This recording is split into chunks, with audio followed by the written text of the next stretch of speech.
Foot and Ankle Institute of Colorado provides high-quality diagnosis and treatment of foot and ankle problems for men, women and families living in and around Colorado Springs. And Dr. Jordan Cameron is here this morning and giving us, you know what, some of the best advice and tips. Okay? Yeah, definitely. Good morning. Good morning. Thank you so I know how busy you are, okay? Okay, yeah. I called you yesterday, he was running around, dropping the kids off and everything, and you know what I mean? But thank you so much for your time. Well, thank you for having us here. I definitely appreciate it. We're very excited because we're going to break some of the issues, common issues with foot and ankle later on in the show, but the Foot and Ankle Institute of Colorado, tell us a little bit more about the Institute. So we've been around for about 7 years now. It was started by Dr. Matthew Hinderland.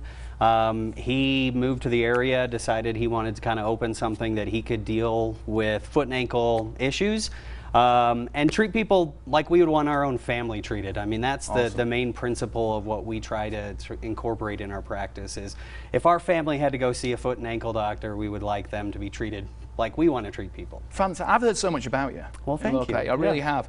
Very family orientated as well. Yes, yeah. We have to talk about podiatry. Yes. Okay. Yeah. I've only recently heard of the word, because I always think like a chiropodist. Yes. Yeah. Are they both the same? They are. So chiropody was actually what podiatry started as in the United States, and it eventually moved into a doctor of podiatric medicine. Now, most people think of podiatrists as nails, calluses, things like that. Older people go into the doctor to treat some common ailments. But now podiatry has developed into a surgical practice. And so after our schooling, 4 years of podiatry school, we go to a 3-year surgical residency where we learn to treat complex foot and ankle conditions, reconstructive surgical approaches for different medical conditions that people have. Wow. Yeah. What's it like working with feet every day? I tell everyone there's a lot worse places in the body that I don't want to deal with, and I will stick with the feet. So, but in all seriousness, doctor, as well, the foot, the ankle, that area of your body is so vitally important to look after. Yes. It really is. Yeah. And I'll hold my hands up as well. Being obviously played soccer so much in the past as well, if it's cleats. Yes. Yeah, injuries with the cleats, and I mean, it can be very serious. You've got to look after your feet, don't you? Correct.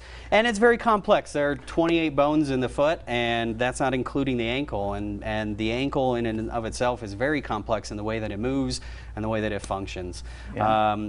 One of the most common things we see here, especially in Colorado, are lateral ankle injuries, and that's common with soccer, that's common with a lot of sports injuries. But with the hiking and the terrain that we have, a lot of people develop instability of the ankle, and they develop issues where they will commonly roll their ankle just walking on a normal street or a sidewalk. And that's something that can be serious. It can result in fractures and other injuries that need surgery or some sort of other intervention.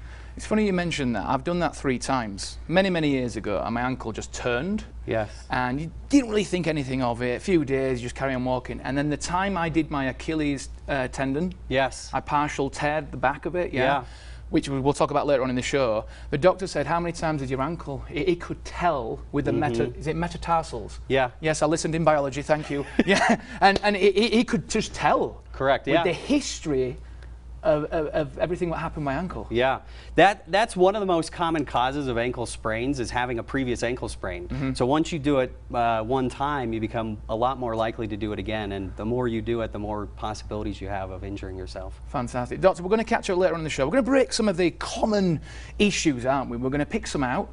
And then as well, we're going to have the Institute again on the show, and we're going to ask for the viewers' questions as well at some point as well, which is going to be awesome. So, but thank you for your time this morning. Yes. And we'll catch up later on the show. And for more information, you can visit the FAIcolorado.com. And still ahead this hour on Love and Living Local.